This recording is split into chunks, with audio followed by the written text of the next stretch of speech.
Olá, sejam todos muito bem-vindos para mais um episódio do Aquele Podcast. Podcast você já conhece, já sabe. Nós sempre vamos trazer pessoas que estão no dia a dia dos seus negócios, empresários, empreendedores, aquelas pessoas que movimentam a economia brasileira. Nós nunca vamos trazer aquela pessoa que ouviu falar, que leu um livro, que acha que sabe alguma coisa. A gente só vai trazer as pessoas, como a gente sabe, como a gente fala aqui, que vivem o dia a dia, que estão com a pele em risco, para que a gente possa ter bons insights, a gente aprenda alguma coisa aqui. É nosso propósito, né? Poder ajudar a vida do empresário. A gente sabe que empreender no Brasil é complicado, mas o que a gente puder fazer para agregar valor, para trazer um conhecimento, a gente está aqui para isso. Eu sou Sheryl Zulay. Eu sou Michel Tawil. E se você chegou aqui, começou a assistir nosso episódio, já compartilha, já manda, já ativa o sininho. Tá com muito conteúdo legal, muita história maneira. E vamos começar hoje com um tema bem diferente. Ah, não, tem que começar com o patrocinador primeiro, né? Já desnorteou mesmo. Já desnorteei. Tô falando que eu tô enferrujada. O negócio do evento mexeu comigo, assim. O microfone virou palco, agora eu tô acostumado com palco. 2 semanas sem gravar, já perde o promo. Começar, sempre a gente começa agradecendo e fazendo um convite para você conhecer nosso apoiador, nosso parceiro, que é a Data System. É um ERP, é um sistema para varejo, especializado em varejo. Tem mais de 7 mil clientes, eles têm foco em moda, vestuário, né, acessórios. Eles têm um ERP muito completo, com muito dado, muita informação. A gente sabe que tomada de decisão hoje tem que ser baseada em dados, não existe mais achismo, né? A gente está finalizando 25, entrando em 2026. É um ano que vai ter várias complexidades contábil e tudo mais. Quanto mais você puder ter auxílio de bons sistemas, e a Data System é o sistema que a gente indica, né, para o pequeno, médio e grande varejista também. A gente tem aqui um grande apoio com eles. E se você está assistindo aquele podcast, fala com eles assim, ó, o Michel falou que eu vou ter setup isento 100%. A gente sabe que a mudança de ERP é uma dor de cabeça, então você não vai pagar nada para sair do seu atual migrando para eles. E aí a primeira mensalidade, eles têm lá um pacote bem competitivo, digamos assim, vocês não vão se arrepender. É o melhor sistema que a gente pode falar aqui para vocês. E já aproveita esse clima de virada do ano. Você não está satisfeito com o seu sistema? Muda. Olha a oportunidade aqui, ó. Depois fala que não teve oportunidade. Já está com isenção. Então, benefício. Esse podcast chama mãe. 2026 começando bem. E, cara, o episódio de hoje, eu sou um pouco suspeito para falar, porque a gente vai falar sobre mentalidade. E a gente sabe que uma mentalidade vencedora, uma mentalidade empreendedora, as empresas não quebram por fluxo de caixa, as empresas quebram primeiro na cabeça das pessoas, porque aí sim acaba degringolando todo o resto. E o episódio de hoje a gente vai falar sobre ilusionismo, mentalidade, a força do pensamento, técnica de venda, persuasão, livre-arbítrio. É completo o assunto, mas com quem que a gente vai falar? Nosso convidado de hoje é Gustavo Vierini, mais conhecido como Mentalista Vierini. Com mais de 15 anos de carreira, ele é mágico, mentalista e hipnotista e palestrante especializado em comportamento humano e oratória persuasiva. Vierini, ele esteve com a gente no nosso podcast. Naquele evento. E foi muito incrível, muito impactante. Eu quero falar sobre esse currículo enorme dele, mas vou dar as boas-vindas que a gente vai começar essa conversa agora. Seja muito bem-vindo. Muito obrigado. Prazer estar aqui com vocês. Prazer nosso estar aqui. Michel te descobriu e desde que ele te viu no clube, tudo mudou na nossa vida. A gente percebeu que a gente tinha que ter você, não só no nosso evento, mas eu sou muito... Acredito muito na mente, assim. Pra mim, ela pode levar isso, colina acima ou ladeira abaixo. Mas eu sempre começo o podcast perguntando como começou a empresa, me conta a sua história. Que é isso? Como começou a mágica na sua vida? Então, vamos lá. Comecei a me interessar por mágica, primeiramente, né? Eu tinha de 7 para 8 anos, mais ou menos, né? Eu estava, assim, assistindo um programa de televisão junto com meu avô e tinha um mágico se apresentando e eu me amarrei naquela ideia ali. Eu falei, o que é isso, né? Eu nunca tinha visto nada, nunca tinha visto nem mágica, não sabia o que era, não tinha visto nada de perto, assim. E o mais próximo naquela época foi na televisão, né? E aí eu vi várias coisas fantásticas, assim. E aquilo ali me despertou aquela curiosidade, querer aprender o que é aquilo, o que aquele homem fazia, né? Porque ele impressionou a mim, impressionou meu avô. E aí eu falei, cara, para impressionar meu avô, não a mim, mas meu avô, porque eu cheguei a perguntar ao meu avô, como que ele fazia isso e tal, meu avô não tinha resposta. E meu avô era aquele cara que tinha resposta para tudo, mesmo quando não tinha, ele inventava. E aí ele não tinha, eu falei, já que ele não tinha resposta, então é um negócio que eu quero aprender. E aí eu falei pra ele na época, né? Eu quero aprender então isso, eu quero fazer mágica, eu quero fazer isso que esse homem faz. Eu lembro que meu avô virou pra mim e falou uma frase que na época não fez sentido pra mim, pela idade que eu tinha, mas hoje faz total sentido. Meu avô falou, você quer ser mágico? Então acredita no seu sonho, faz ele acontecer que ninguém vai fazer por você. Pra mim não fez nada, né? Mas aquela frase ficou na minha cabeça. Criança, hoje ela faz total sentido, né? Porque foi o que eu fiz, né? Tipo, aos 9 anos eu ganhei meu primeiro kit de mágica pra brincar e tal. Hã? Quem deu? Eu lembro que foi pela minha mãe ali. Eu lembro que foi não sei se foi próximo ao Natal, alguma coisa assim. Chegou, foi um kit, e aí tava naquela época de mágica, tinha kit do Gugu, tinha kit não sei o quê. E aí eu ganhei um desses kits. E aí, brincando com aquilo ali, eu queria fazer mágica para todo lugar. Queria fazer, e era isso, era tudo que eu fazia, era fazer mágica. Eu cheguei a parar de fazer as coisas que eu gostava de fazer para só ficar treinando mágicas, né? Porque eu gostava muito de jogar videogame na época e tal. Eu parei com tudo. Eu deixei de lado o videogame e eu ficava o dia inteiro treinando mágica. Era escola e mágica, escola e mágica. E onde você era assim. tinha para estudar? Hoje tem YouTube. Então, não tinha. Essa que era a questão. O que eu tinha? Eu tinha o kit que eu comecei e eu comecei a ficar viciado em assistir programas de televisão porque eu percebi que estava em auge ter mágico em programas de televisão. Então eu comecei a monitorar os programas que tinha participação de mágicos, assim, e eu começava a gravar em VHS na época. Caraca. O pessoal, muitos estão assistindo, não sabem nem o que é VHS. É verdade. Eu gravava no VHS e ficava assistindo várias e várias vezes, tentando entender o processo por trás daquilo ali. Porque eu sempre fui de tentar entender o processo da coisa. Falei, pô, como que isso funciona? E aí, muitas coisas eu aprendi assim, meio que na briga mesmo, no peito, tentando entender como funcionava. Porque assim, como eu nasci na cidade do interior, nasci em Nova Friburgo, lá não tinha acesso a nada não tinha associação de mágico, não tinha nada disso, não tinha como ter acesso a isso. E eu sabia que no Rio de Janeiro tinha, né, grupos e tal, mas eu não tinha essa oportunidade de sair de lá, vir para o Rio, era complicado, minha família também não tinha como ficar fazendo esse deslocamento, e aí eu comecei a fazer do meu jeito. Acho que a primeira vez que eu fui ter um encontro com outros mágicos assim foi em 2006, assim, anos depois. Caraca. Muitos anos depois. Eu já fazia shows há muito tempo. Eu comecei a fazer shows de mágica aos 12 anos de idade. Assim, o primeiro show pago assim que eu fui contratado para fazer, eu tinha 12 anos. Eu lembro que eu estava no aniversário de um tio meu e aí todo evento era eu fazendo alguma coisa. E aí eu fazendo lá com os convidados, e aí teve uma moça que não conhecia. Hoje, se passar por mim também não sei quem é, não sei se ainda tá viva, né? Nem, não sei. Ela virou pra mim e falou assim, você faz show em eventos também? Eu falei, faço. Claro. Ela olhou e falou, então eu vou te contratar pra semana que vem, eu tenho um evento assim. Eu falei, claro. Eu passei o telefone fixo na época ainda usar. Passei e tal, eu não levei muita fé, o telefone tocou, ela me chamou mesmo, contratou, eu falei, agora eu tenho que fazer. E aí fui montar um show, não tinha nem ideia de como montava um show, como é que fazia, sei lá. Eu sei que eu montei lá e fiz, e na minha cabeça foi horrível, as pessoas gostaram, e dali surgiram outros e foi surgindo, sabe? E foi uma loucura, porque depois eu não parei mais. Foi o que eu comecei a fazer e não parei de fazer a partir daquele momento ali. Desculpa, amor. Mas eu tô muito curiosa aqui, porque algum momento teve algum plano B? Em algum momento você falou, não, mágico vai ser meu hobby e eu vou estudar. Ou você entendeu que isso era isso e foi até o fim? Então, o meu plano B, depois que eu quis fazer mágica, o plano B era fazer o A dar certo. Não tinha outro, não tinha mesmo. Tanto que eu lembro que... Aí, claro, depois que eu comecei ali na mágica, aos 14 anos eu descobri que tinha o mentalismo. Eu ia perguntar isso. O mentalismo porque o mentalismo ele é considerado hoje, né, de uns anos passados para cá, e veio ser considerado uma ramificação dentro do ilusionismo, né?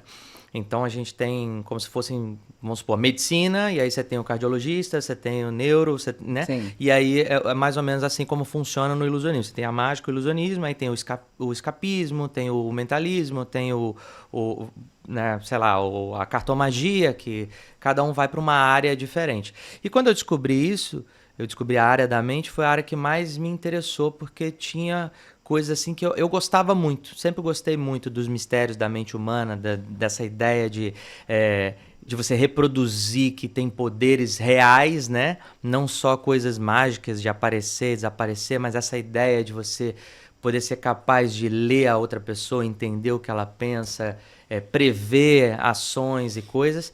E isso começou a me interessar ainda mais. E mais ou menos na mesma época, com 15, 16, eu descobri a hipnose também. E aí eu descobri que não tinha nada a ver. Aí esse não tinha nada a ver nem com ilusionismo, com mentalismo, com nada.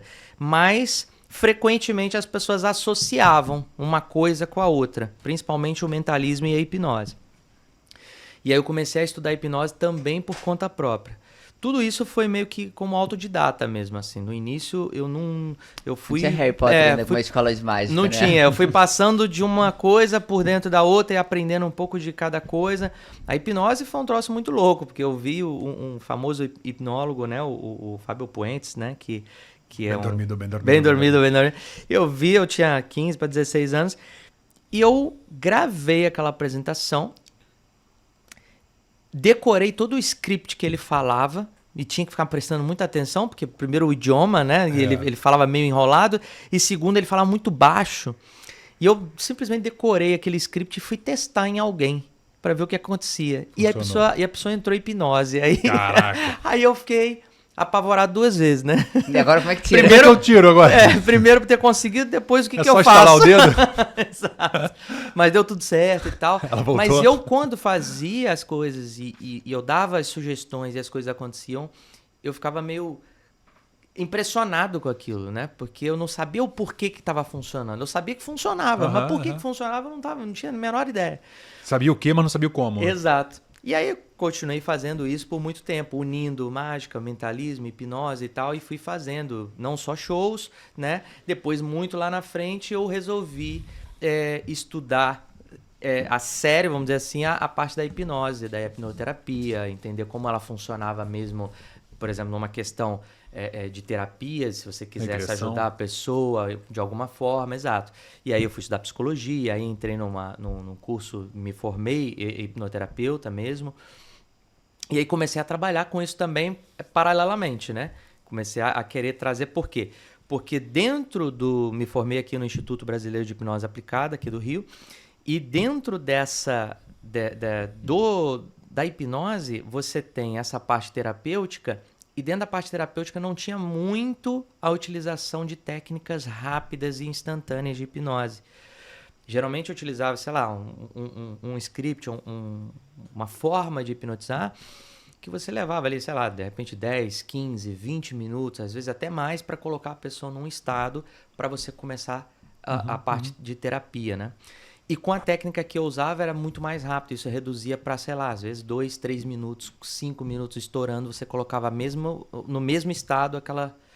E aí o pessoal até do Instituto achou isso muito diferente. E aí quando eu me formei, eu fui chamado até para lecionar dentro do curso esse tipo de técnica. Porque o que eu usava no palco para hipnotizar tão rápido, porque no palco a gente não tem tempo. Não tem 15 minutos para ficar preparando.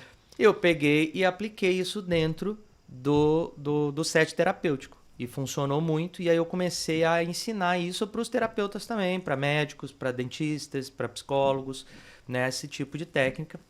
Então foi meio que uma conexão de várias coisas. Mas tudo isso foi meio que autodidata até chegar a um ponto que eu falei, não, agora eu quero umas coisas mais técnicas, entender melhor, aprofundar melhor, né, nesses conhecimentos. Eu acho a mesma coisa que eu, mas o mais legal a gente ter um podcast e conversar com pessoas de vários segmentos, de conversar com funerário, com tudo, que existe um outro mundo muito fora da nossa bolha, disso, de escola, daquilo. Lê esse currículo aqui, amor. Eu ia perguntar exatamente isso. O que foi que te impressionou tanto no currículo pra você... Oscar de Mágica, Mundial, Guinness Book. Sim. Representou o Brasil no Campeonato Mundial de Mágica na Itália. Porque existe tudo isso, a entendeu? Copa do Mundo da categoria. Em 2015 foi premiado no 3º Campeonato de FIS Latino-Americana, categoria Mentalismo. Tá entre os 10 maiores mentalistas do mundo. Aí a sua ficha nova não tá aqui, mas...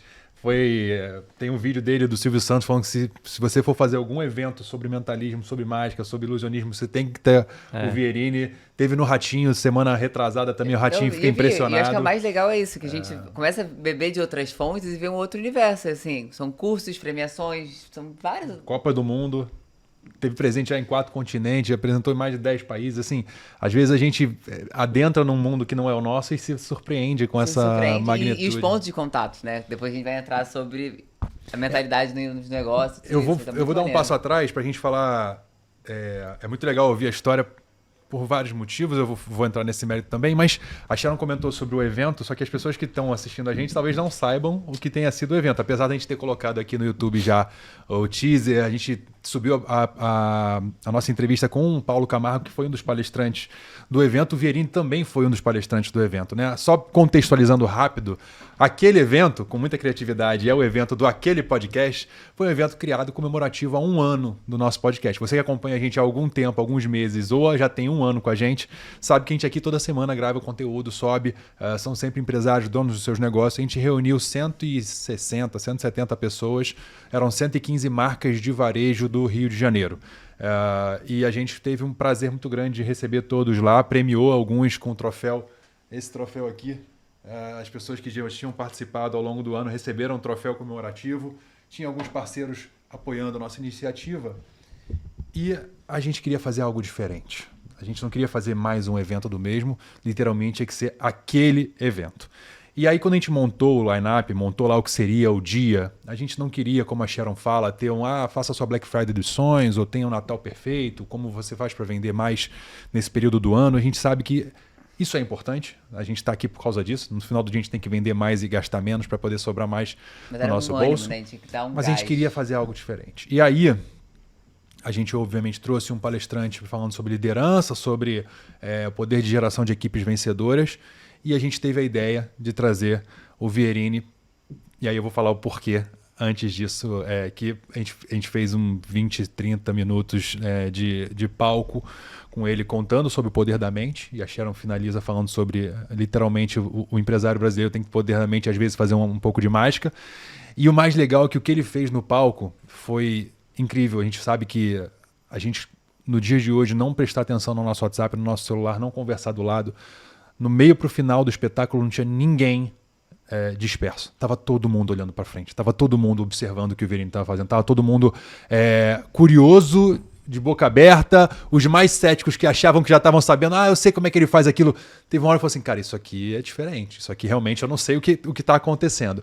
E foi, de fato, um dos grandes momentos ali do nosso evento, porque traduziu o que a gente queria e trouxe as pessoas para viver uma experiência.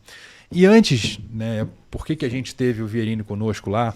É um fato legal, porque assim como ele começou, eu sou, acho que, um mágico frustrado, chegando à nossa conclusão aqui. A conclusão, no final do episódio eu acho que eu poderia estar sentado do outro lado da cadeira também.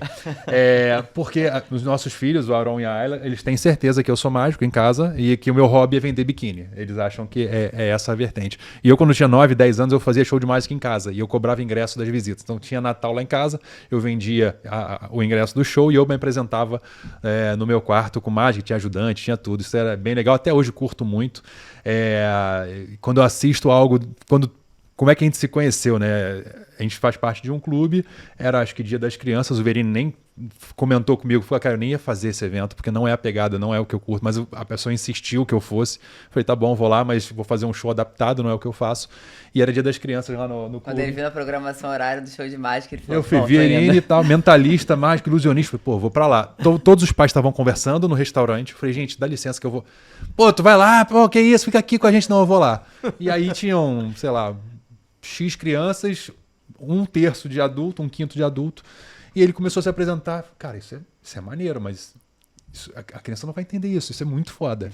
Cara, isso é muito foda. Isso é muito foda. Teve uma hora que falou, quem quer vir ao palco? Eu levantei a mão, óbvio. Fui pro palco lá participar em uma das interações. E eu saí de lá realmente boca aberta por vários motivos. E quando acabou, a gente peguei o WhatsApp, peguei o Instagram. E a gente pensou, cara, se eu fizer um evento, na época nem tinha um evento ainda como ideia, se eu fizer um evento, o Vierini tem que estar pra gente... Eu não sabia nem o dia ser, mas eu sabia que você ia estar com a gente lá, fazendo isso, traduzindo isso.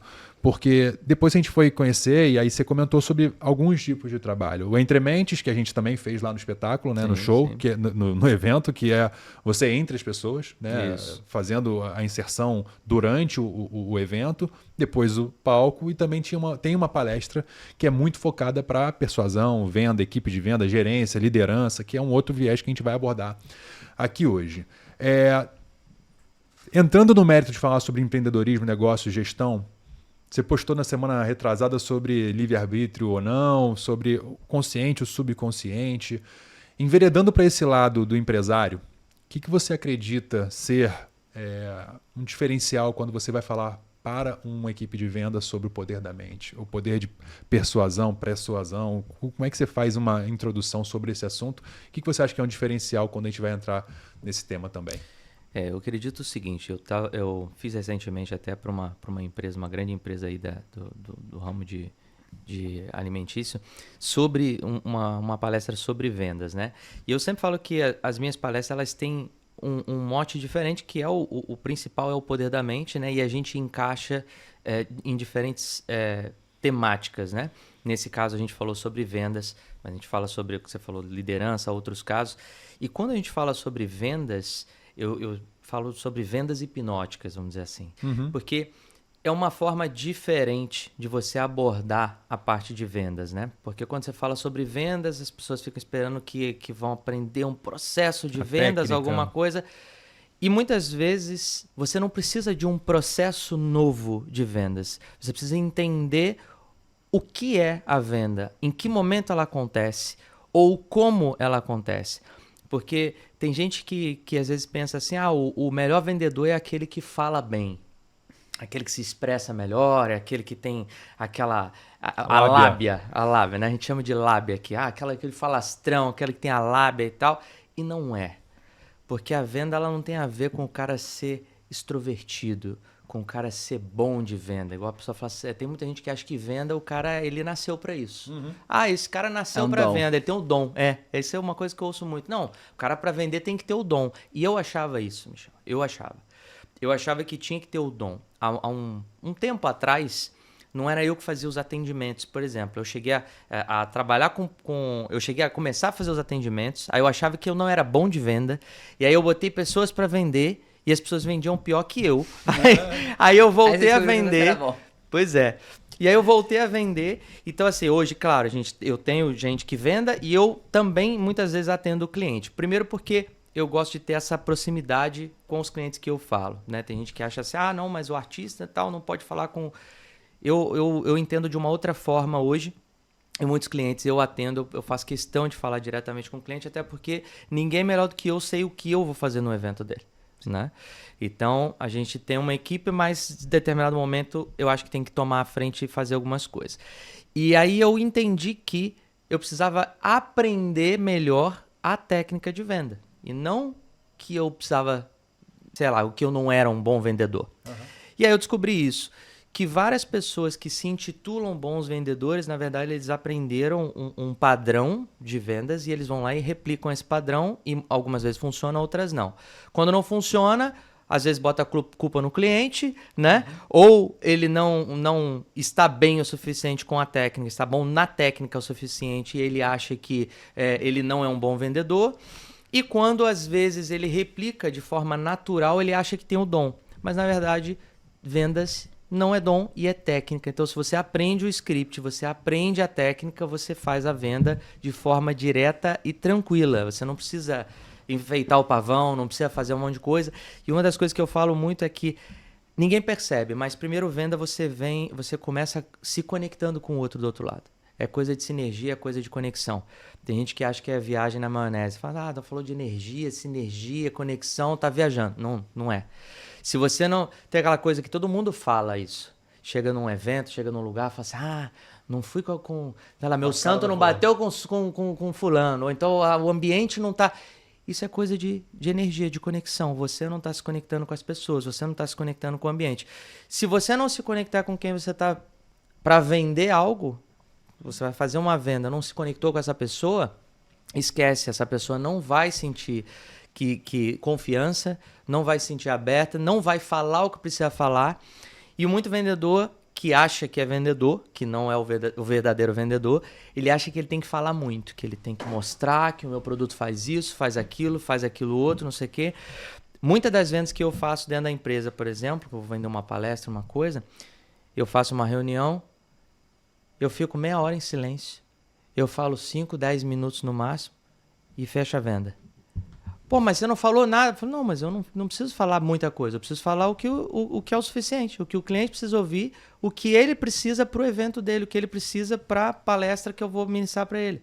Então, assim, Uma coisa que minha mãe sempre falou, e com certeza a mãe de muita gente sempre falou, você tem 2 orelhas, né? E uma boca.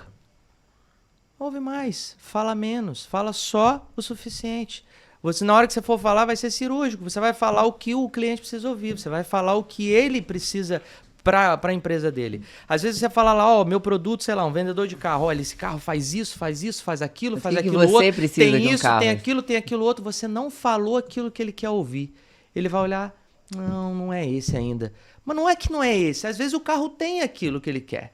Mas você não falou. Não perguntou qual é a demanda dele, o que ele precisa, o que ele quer, o que funciona para ele, né? Então é a assertividade, é você ouvir o cliente, ouvir mais, falar menos, se conectar com o cliente, dar a oportunidade do cliente demonstrar para você o que ele precisa. É coisa de humano aqui. A gente não precisa ficar pensando só numa... agora eu tenho que falar isso, depois isso, depois isso, depois isso. Não, claro, roteiro. tem uma técnica, tem um script, mas esse script precisa ser adaptável. Ele não pode ser robótico, ele não pode ser pensado de, eu vou fazer isso, e no final vai dar isso. Não vai dar isso. Ele se invalida se você não se conectar. Tem que começar pelo primeiro passo. Em tempos de conexões rasas ou muitas distrações, isso que o Michel falou no nosso evento, é uma coisa que a gente repara, que de fato, às vezes pode ter a pessoa mais sinistra do mundo, tipo, o Obama tá ali falando. Em algum momento você vê, quando você vê, tá roletando o Reels e se distrai. E isso você conseguiu fazer, e até agora a gente estava na Disney, Michel na fila para interagir com as crianças, começava a fazer mágica. Quando você olhava, todas as crianças em volta da fila, estavam olhando para ele, tendo a atenção, sabe? E isso é ouro hoje em dia, que com a atenção você desdobra para todo o resto. Que é o ativo mais precioso hoje, né? Que é a atenção. Se você não consegue despertar a atenção do outro... É por isso que eu falo que as palestras que a gente ministra ficam um pouco diferentes por isso, porque a gente tem esses momentos de interação que depende da atenção do pessoal, que o pessoal não sabe quem que vai ser, né, chamado ali para uma interação, alguma coisa, e a gente monta estrategicamente umas coisas justamente para elevar e aumentar esse nível de conexão com as pessoas, né? Então a ideia é essa, você deixar a pessoa com quem você vai fazer uma venda confortável, à vontade e que crie conexão. E claro, a gente tem técnicas para criar conexão também. Não é só ser o simpaticão, é ser também, mas com técnicas e você criar essa conexão imediata. Então existem, né, o famoso rapport e tal, que a gente desenvolve técnicas para rapport instantâneo e tudo mais. E aí sim entrar num caminho onde a pessoa... peraí, gostei dessa pessoa, vou me abrir melhor. E aí a pessoa vai contando coisas e você vai organizando, né? Recebendo essas informações para depois entregar o que ela precisa. Uma das coisas que você falou que eu gosto muito é a linguagem não verbal, né? Acho que tem um número, eu vou ser leviano se eu falar, 70%, 80% da comunicação ela é não verbal. Como a pessoa você está negociando, o cara está de braço cruzado, fechado, olhando para trás, ele está fechado para disputar. Se ele está de peito aberto, se ele está prestando atenção no que você está falando, está olhando fixo para você, ele está muito mais propenso. Isso é uma da comunicação não verbal. E que você falou em rapport, eu acho legal para quem não tenha o conhecimento, né, do que significa rapport ou uma técnica de rapport, é mais ou menos ele está aqui de frente com o braço cruzado, se eu ficar na mesma posição que ele, intuitivamente ele já está se conectando comigo, eu estou propositalmente me conectando com ele por estar na mesma posição. Isso acontece de diversas formas, de diversas maneiras. Se botar a mão no bolso, eu também boto a mão no bolso. Não é macaco de imitação. Exato, porém exato. De uma forma natural, você está passando para ele a informação inconscientemente de que você está na mesma frequência energética que ele, que você está simpatizando ou conectado com ele. Então isso é uma técnica que funciona muito. Depois que eu aprendi sobre ela uns 6 anos atrás, eu primeiro treinava isso numa reunião, num fechamento de contrato, num negócio. Depois isso se tornou comum para mim. Então, eu não só faço, como percebo quando estão fazendo comigo, que isso é um ponto interessante também, né? Da gente poder comentar. Você é muito distraída para isso. Muito distraída? Quando eu vejo, já tá comprando e nem sabe por quê. Porque isso acontece também, né? A gente, quando tem um nível elevado de conhecimento, e a equipe de venda nossa, com muito treinamento, a gente tenta introduzir esse pensamento. Eu já falei isso no outro podcast, vou repetir aqui hoje, que nossa última reunião de liderança e com os vendedores também, eu falei muito sobre isso. Eu falei, cara, hoje em dia a pessoa pode comprar na internet, ela vai ela vai numa loja por um outro motivo que não só a compra. que se fosse comprar por comprar, ela faria online. Então, quando ela entra na sua loja, ela quer conversar. Ela quer falar que separou do marido, que casou de novo, que o filho foi se formar no colégio, que está indo para a lua de mel, que está indo para uma viagem com a família. O produto, né? O produto é a última coisa. E se ela entrou para comprar um produto e saiu com um produto, você não vendeu, você tirou o pedido. Mas a questão é, em tempos de ChatGPT, inteligência artificial, você não precisa saber a resposta. Você tem que saber qual é a pergunta. E aí a pergunta você só vai ter noção se tiver uma boa escuta ativa e uma boa conexão. Então, tô indo viajar. Pô, pra onde é? Vou pra Bahamas. Nossa, lá tem muita praia linda, que legal e tal. Você vai com seu marido? Vou. Então, vai vender a biquíni, vai vender a sunga. Você tem filho também? Quantos anos? 3. Então, já vou fazer o kit da família completa. Escutando, conectado, prestando atenção, você vai saber fazer as perguntas certas que aí vão fazer a sua venda ser agregada. E é muito do que você comentou. Livre-arbítrio existe ou você consegue influenciar a decisão da pessoa que você está ou no show ou na vida? Vamos lá, tem vários pontos, né? Eu no show já falo de cara que não existe. Eu também acho que não. Eu brinco, né? Porque tem gente que acha que quando eu falo que o livre-arbítrio não existe, o pessoal leva pro lado religioso, falando, pelo amor de Deus, não tem nada a ver com religião. Livre-arbítrio é aquela questão, né? Eu tenho... eu sempre brinco com isso, que a pessoa fala, não, eu tenho livre-arbítrio para escolher o que eu quero. Eu falei, tá, se eu falar para você que tem o caminho A e o caminho B, qual você escolheria? Depende, mas eu vou falar vai. A? Então, você acha que isso é livre-arbítrio? Acredito que sim. Livre-arbítrio, ele Acredito que fez sim. o caminho dele. Então, Não tem que escolher entre dois.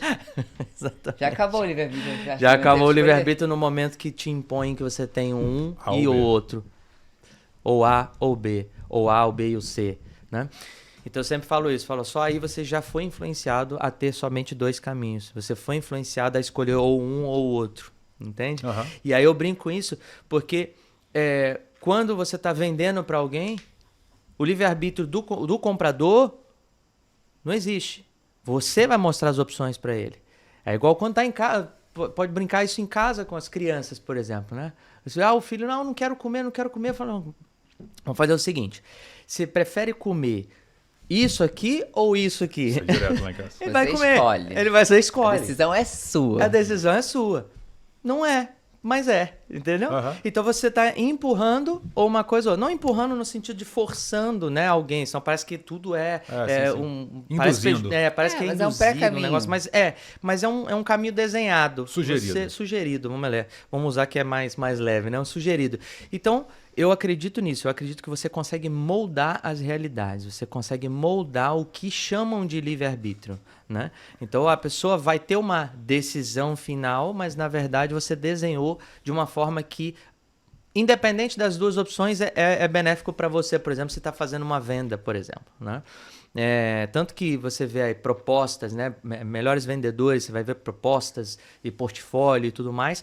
Você tem lá 2, 3 opções e aí mostra, né, o que é bom nessa opção, o diferencial dessa e dessa e dessa. Independente, aí uma delas, que é a que o cara quer vender melhor, que é a que ele se interessa em vender para o cliente, tem as opções mais chamativas, melhores, e o preço que é mediano, né? Não é o maior preço, mas também não é o menor preço. Então, a média é o que ele quer tirar ali, então ele tem essa...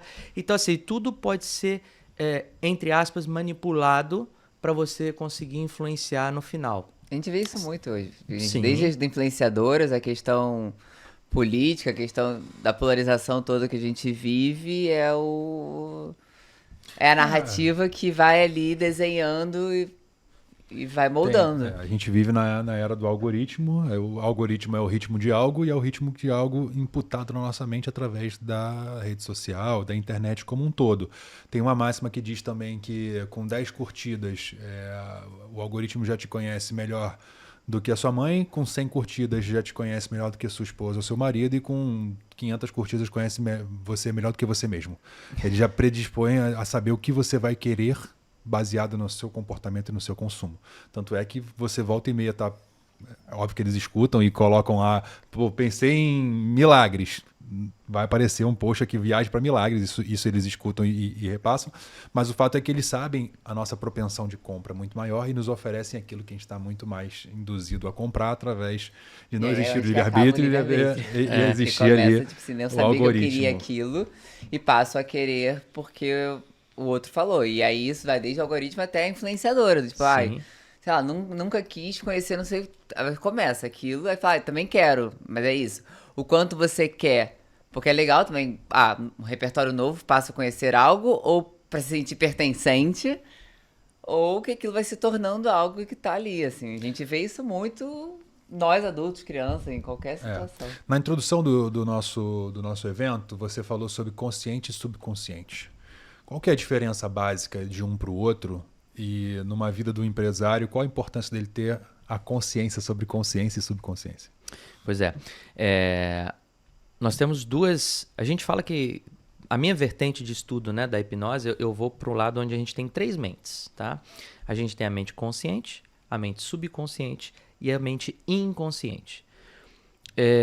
O inconsciente, a gente diz que é responsável ali pelo sistema nervoso autônomo e sistema imunológico. Ou seja, a gente não tem alteração nele a bel prazer. Eu vou mudar meu inconsciente, porque você está ali respirando, o coração está batendo, então se você meio que não controla com atenção ativa ali. Mas o subconsciente é a mente que, por incrível que pareça, o pessoal fala assim, não, mas eu uso mais o meu consciente do que qualquer coisa, porque eu estou aqui prestando atenção, faço cálculo, faço isso. Então, por incrível que pareça, a gente usa de atividade cerebral 5% do consciente. O restante é todo subconsciente. Então é como se fosse um iceberg, né? Toda aquela parte que fica embaixo da superfície, aquilo seria o subconsciente. Então, o que acontece? O consciente, ele está ali responsável por justamente, né, a nossa atenção ativa aqui, fazer cálculo, pensar, memória de curto prazo. Só que no subconsciente você tem os seus medos, seus traumas, fobias. Você tem as memórias de longo prazo, né? Então assim, por que isso aqui chama caneca? Por que isso aqui chama microfone? Para o consciente tomar as decisões. Exato. Baseado nas suas emoções, baseado nas suas experiências. Então assim, muitas vezes você acha que está tomando uma decisão consciente e que aquilo ali é o melhor para aquele momento e para a empresa e tudo, e na verdade aquela decisão não é sua consciente. De repente é alguma coisa que o seu subconsciente está mandando para você, que você precisa abordar, que você precisa melhorar, que você precisa modificar, e aquilo já está guardado há muito tempo. E pode estar sendo pautada num medo do passado, numa vivência, algo que seu cérebro recalcou e você está tomando as mesmas decisões de forma consciente, pautada pelo seu inconsciente. Exatamente.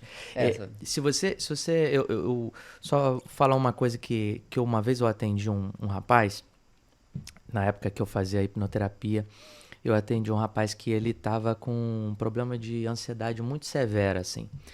Só que essa ansiedade, ela se manifestava em 3 ambientes, não mais que 3 ambientes. Era ou na academia, ou quando ele malhava, ele se apresentava de final de semana, ele era músico, e dia de semana ele era professor numa faculdade. E só nesses 3 ambientes que manifestava essa ansiedade.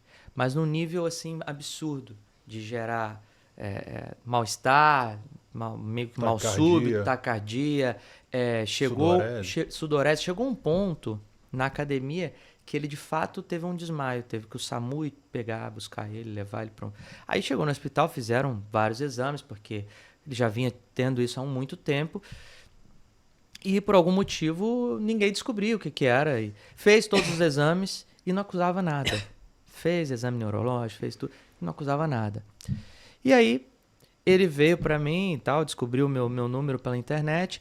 Eu lembro que ele chegou para mim lá no consultório e falou assim, olha, Verine, eu vim aqui porque você para mim é minha última opção, Aí eu olhei para ele e falei, não, se eu sou a sua última opção, pode ir embora. Não vem botar, exato. Eu falei, não, tá maluco, vem falar que eu sou a última da sua vida, não, que não tem nada com isso, não. Aí ele olhou, não, mas eu já tentei de tudo, já fui psicólogo, já tomei remédio, já fiz isso, aquilo, e não... Eu falei, cara, você veio buscar hipnose, não é? Ele porque eu acho que se tiver mais alguma coisa... Aí eu falei, olha, hipnose não é bruxaria, não é magia, não é nada disso. E o que nós vamos fazer aqui, o meu trabalho são 30% só. O seu, 70%. Para você se livrar disso. Eu não curo ninguém, você vai fazer isso acontecer, não eu. E aí ele ficou meio assim e tal, e eu expliquei para ele o que era hipnose, como funcionava e tal, tudo bem. Fizemos... O caso dele foi resolvido em 3 sessões. 3 sessões e ele nunca mais teve nada. Por quê? Primeiro encontro com ele, ele me contou a vida dele e tal, pra você fazer ali um entendimento de tudo, né? Uma anamnese. E aí, fiz ali só um relaxamento com ele, para ele poder já ir acostumando com o processo. E não comecei naquele dia, porque ele já estava ansioso naquele momento, colocando toda a responsabilidade ali naquele momento. Aí eu falei, não. E aí só que eu falei pra ele, olha, isso é uma terapia breve, tá? Hipnose não é uma terapia de você vai ficar aqui meses, anos, eu nem quero isso. Eu quero que você resolva o mais rápido pra sair falando pras pessoas que o negócio é rápido, que não é de ficar enrolando. E aí, na segunda vez que a gente fez, eu fiz uma regressão de memória, você tinha comentado da regressão. A regressão ela é uma ferramenta da hipnose, né? E aí, usei a regressão de memória e acessei o subconsciente dele. E uma coisa que ele não havia contado para mim. Olha como você, quando acessa o subconsciente, você tem acesso a coisas que você não tem normalmente. No subconsciente, a gente tem um negócio chamado autopreservação. Tá? Que isso é bom e ruim ao mesmo tempo. Porque a autopreservação, ela pode, por exemplo, pegar uma experiência que você teve na sua vida e guardar a representação negativa daquilo. Então, quando você passa na sua vida por uma outra situação que pode lembrar aquela situação, a autopreservação, ela, como diz já o nome, ela tenta te preservar e tenta te isolar daquela situação. Para você não ter mais contato com aquilo ali, porque aquilo ali te fez mal em algum momento. Tá? Então, por isso que é bom e ruim. É bom porque ela está te preservando, mas é ruim porque ela não entende o porquê aquilo te fez mal. E o ruim porque aquilo não quer dizer que aquela experiência vai ser sempre ruim. Uhum. Né? Só que para sua mente subconsciente é isso e acabou. Então, traumatizou ali. Traumatizou. No Divertidamente é a bolinha azul lá. Isso aí. Aí o que eu fiz? Eu peguei, descobri que ele tinha tido 2 anos antes daquela experiência ali, ele tinha tido um relacionamento que terminou. Um namoro. Terminou o namoro. Só que não foi ele que terminou, foi a menina que terminou com ele. E ela terminou sem um motivo aparente. Chegou lá e falou pra ele, terminou, mas não falou que tinha alguém, não tinha motivo, né? E ele ficou com aquilo na cabeça. Acabou. Era só isso. Todos os lugares, verem os 3 lugares que eu falei que ele tinha problemas, né? Academia, no show e na aula. No show e na aula. Que eram os 3 lugares que ele tinha contato com outras pessoas e que ele poderia conhecer pessoas e que ele poderia ter algum relacionamento com alguém. Poderia se machucar de novo. Exatamente. Então a mente dele, quando ele ia para um ambiente assim, queria tirar ele dali e disparava todos esses sintomas para isolar ele disso. Quando ele estava em casa, ele falou, nunca senti nada dentro de casa. Era sair na rua, para ir nesses lugares, tinha o problema.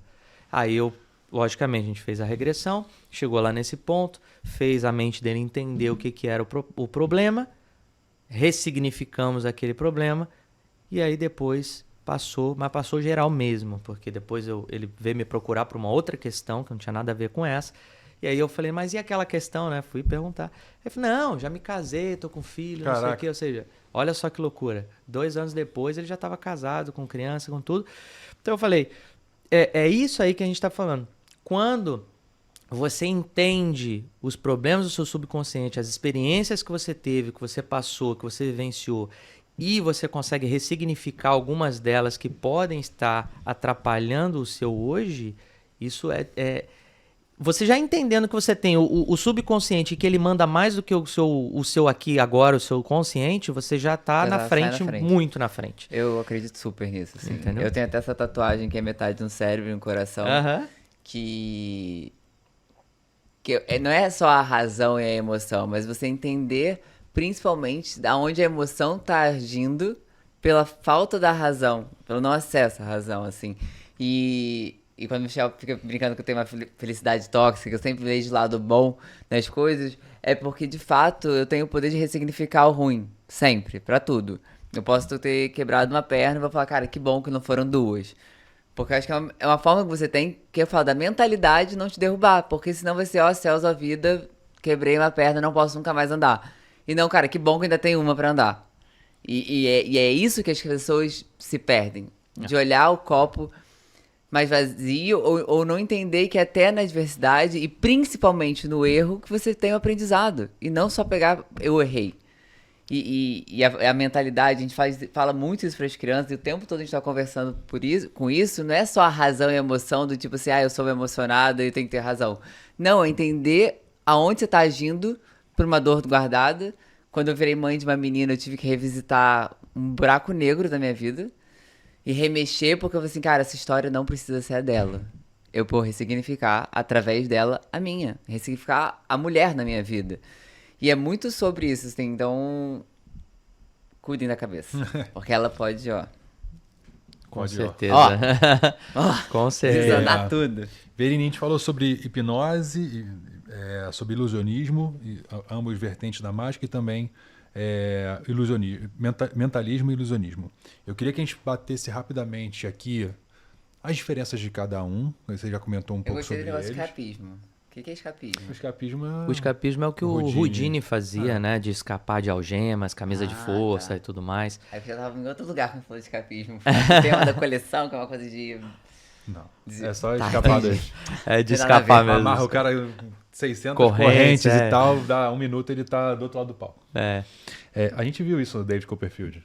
Ele é amarrado lá e ele apareceu do nosso lado lá em Las Vegas. A gente viu várias paradas legais naquele show. Ele é muito foda. Hipnose. Uhum. Eu fui num evento há 1 ano atrás com o Pyong Lee e ele fez uma...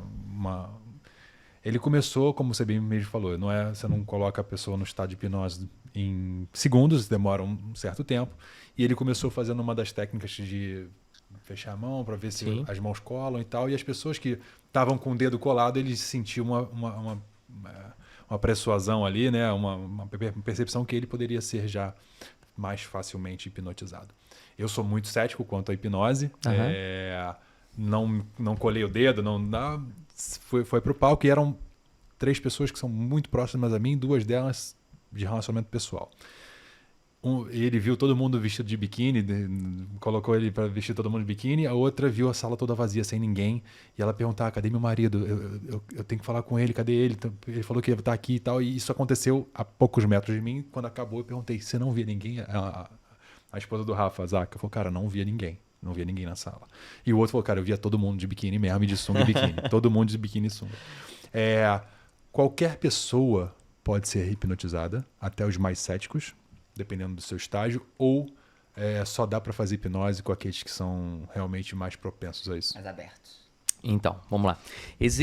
Quando eu comecei a estudar hipnose, eu li em muitos livros de que 70% das pessoas eram mais propensas à hipnose, 30% não se hipnotizava de nenhuma maneira. E depois, na prática, eu vi que não é isso, não existe. 100% das pessoas são hipnotizáveis, tá? Dizem, claro, que as pessoas que têm algum problema neurológico, alguma outra coisa assim, têm uma certa dificuldade de concentração e, por consequência, vai ter uma dificuldade maior, assim, apesar de ter outras formas de hipnotizar, através do toque, através do olhar, que vai além das palavras e de algum outro nível de concentração que você precisa prestar atenção em alguma coisa. Então, assim, de fato, as pessoas são todas hipnotizáveis. Por que eu digo isso? Nós somos hipnotizados todos os dias. Aliás, nós passamos mais da metade do tempo hipnotizado. Sério? Se você parar para pensar, você está hipnotizado quando você está vendo um filme, está vendo uma série, porque você embarca na história daquele filme, você chora, você se emociona, você fica com raiva do ator, não sei o quê. Por que você está fazendo isso? Se você sabe que são atores, tem um script, tem tudo isso, né? Então, assim, você embarca na história. Toda vez que você está concentrado em alguma coisa, que você embarca numa viagem, vamos dizer assim, aquilo ali é um estado hipnótico, já é considerado um estado hipnótico. Quando você sai de casa, está dirigindo, vai embora. chegou no final, você nem lembra por onde você passou, se passou por radar, não sei o quê. Isso é um estado hipnótico. Sua mente entrou no automático e foi te guiando. Você foi embora, você, pô, nem lembro se eu passei. Pô, como é que eu não bati? Como é que eu não... Sabe? Você fica... Não tem essa coisa que acontece direto? Eu mesmo, às vezes, paro assim e falo assim, pô, será que eu passei no limite? Passei ali pelo radar, mas não lembro se eu passei no limite. Porque a sua mente já está no automático, seu olho já bateu no velocímetro, você já viu, você já diminuiu e tal. Mas como a sua mente está trabalhando em outra coisa, você simplesmente, como se você, sabe, desvencilhasse daquilo ali. Então, assim, todo esse estado, quando você está lendo um livro que não tem nem imagens. Às vezes você está lendo ali uma história num livro, você consegue imaginar o ambiente e tal, consegue sentir a textura do ambiente, não tem nada ali, você não está vendo imagem. Como que você sabe como é? Isso é hipnose. Então, assim, tudo já é considerado hipnose. Quando você está focado e concentrado, porque nada mais é do que hipnose é concentração e foco. Se você tem os dois, você está focado e concentrado em alguma coisa, você já está em estado hipnótico. Então, no dia a dia, você está hipnotizado a maior parte do tempo. Uma música, às vezes, te faz viajar, sabe? Várias situações fazem com que você acesse esse estado hipnótico. No filme do... Como é que é o nome desse filme? Até tem mais um agora. Truque de Mestre, eu acho. Truque de Mestre, aham. O cara usa o ilusionismo para um lado ruim, entre aspas. Ele é um charlatão lá, ele rouba as pessoas através da hipnose. Hipnose. Existe uma conduta ética? Tipo, você falou que existe a associação dos mágicos, a associação dos ilusionistas. Existe alguma premissa ética entre os hipnólogos quanto a isso? Rolex por aí? Então, escapismo? Existe. Vou te hipnotizar, faz um pix aí pra mim. Vai botar meu pix agora. Então, eu não sei se eu dou muita ideia pro pessoal que tá assistindo. Mas vamos lá. Vamos por partes. Existe sim, claro, né? Inclusive, agora pro início desse ano, agora a gente vai estar ministrando um curso de hipnose, de hipnose rápida e instantânea. A gente vai falar sobre tudo isso. E uma questão que sempre foi falado assim, mas eu gosto de deixar isso mais ou menos no ar, tá? Não vou aprofundar muito, não, tá, porque senão vai deixar a cabeça do pessoal meio desconfiada, assim. Mas, por exemplo, a gente sempre fala que para ser hipnotizado, você precisa permitir ser hipnotizado, né? Então, assim, eu sempre falo que, num show de hipnose, estou fazendo um show de hipnose, eu estou fazendo hipnose numa palestra, alguma coisa, a pessoa fala, duvido você me hipnotizar. Eu geralmente falo, não, você já ganhou. Já ganhou. Porque não é uma batalha de mentes. Eu não quero mostrar para você que eu consigo hipnotizar você. É muito pelo contrário. É você querer participar da experiência e eu te proporcionar essa experiência e juntos a gente acessar esse estado. Eu sou, como hipnólogo, hipnotista ou como você quiser chamar, eu sou como um GPS. Eu falo para você, olha, se concentre em tal coisa, faz tal coisa, né? É igual o GPS, né? O Waze lá mandava você virar à direita e você virar à esquerda, vai recalcular, né? Sim. É a mesma coisa. Se eu falar pra você, imagina tal coisa, fecha seus olhos, imagina que você tá num lugar calmo, assim, aí você imagina que tá num show de rock.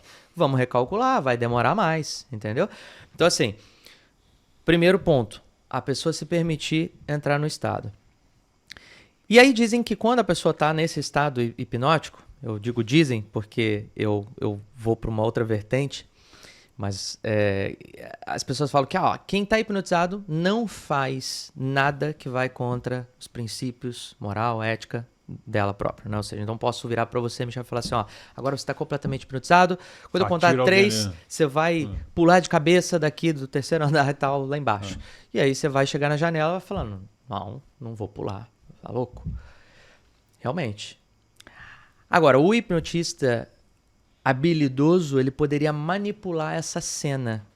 Ele poderia usar alguma piscina que você vai estar um dia calor, que você tem que pular. Ele poderia, exatamente, inclusive esse, tá vendo? A transmissão de pensamento. Eu uso esse exemplo, inclusive eu uso quando eu explico isso para as pessoas, porque eu poderia usar um malabarismo linguístico aqui para fazer você acreditar numa outra realidade que não é perigosa e aí sim você cometer aquela ação, né?